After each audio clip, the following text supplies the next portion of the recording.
যখনই বিপ্লবীদের নিরাপত্তা, দেশের মানুষের নিরাপত্তার প্রশ্নে আসে, তখনই প্রশাসন, ডিজিএফআই, এনএসআই এরা নাকে তেল দিয়ে ঘুমায়।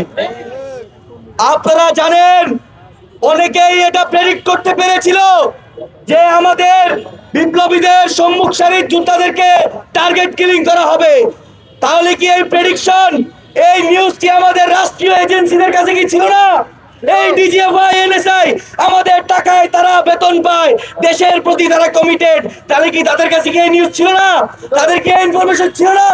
যদি না থাকে তাহলে তাদেরকে এই সংস্থা চালানোর আর কোনো দায়িত্ব তাদের উপর রইল না। আর যদি ইনফরমেশন থেকেই থাকে তাহলে আমি বলবো তারাও কি তাদের সাথে কি আঘাত করেছে? বিপ্লবীদের বিরুদ্ধে কি রাষ্ট্র কি যুদ্ধ ঘোষণা করেছে নাকি, সেটাও খতিয়ে দেখতে হবে। এই রাষ্ট্রের প্রতি আমাদের আহ্বান এবং স্বরাষ্ট্রমন্ত্রীর উপদেষ্টার প্রতি আমাদের হুঁশিয়ারি, আপনার আর এক মুহূর্ত আপনার ওই গতিতে আমরা আপনাকে থাকতে দিব না। আমরা দেখেছি কুসুম কুসুম বিপ্লব করে তারা এই স্বরাষ্ট্র উপদেষ্টাকে গদিতে বসিয়ে রাখতে চায়। আমরা প্রশ্ন করতে চাই, আর কত জীবন নিলে, আর কত রক্ত দিলে অন্তর্বর্তীকালীন সরকারের স্বরাষ্ট্র উপদেষ্টার বিরুদ্ধে ব্যবস্থা নেবে? প্রিয় সহযোদ্ধা, আমরা দেখেছি আমাদের হাদিবা এখন মৃত্যুর সঙ্গে পাঞ্জা লড়ছে। আমরা দেখেছি আজকে আমাদের এক সহযোদ্ধা বোন আত্মহত্যা করেছে। আমরা জানি না এটা আত্মহত্যা নাকি খুন। আমরা শুনেছি এই অন্তর্বর্তীকালীন সরকারের প্রশাসন আমাদের বোনদের নিরাপত্তা নিশ্চিত করতে পারে নাই, আমাদের বোনদের ফ্ল্যাট সেভিং থামাইতে পারে নাই। আমরা পরিষ্কার ভাবে বলতে চাই, এই স্বরাষ্ট্র উপদেষ্টা গদিতে থাকার আর কোনো যোগ্যতা তিনি রাখেন না।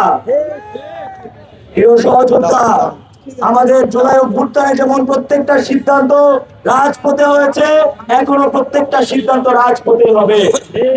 আমাদের আধিপত্যবাদের বিরুদ্ধে সহযোদ্ধা শরীফ ওসমান হাদির সাথে যে নৃশংস ঘটনা ঘটেছে, এটি কোনো বিচ্ছিন্ন ঘটনা নয়, বরং এটি পরিকল্পিত হত্যাযজ্ঞ।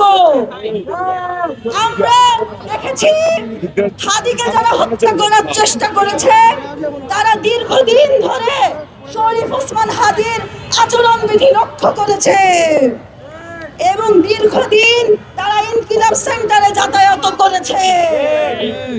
আমাদের প্রশ্ন থেকে যায়, এই সময়ে নির্বাচন কমিশনের যে প্রধান অর্থাৎ সিএসি, তিনি কিভাবে বক্তব্য দেন হাদির সাথে ঘটে যাওয়া ঘটনাটি একটি বিচ্ছিন্ন ঘটনা, এবং বক্তব্য দেওয়ার সময় তিনি বলেন নির্বাচনের সময় দুই একটি খুনের ঘটনা হতেই পারে।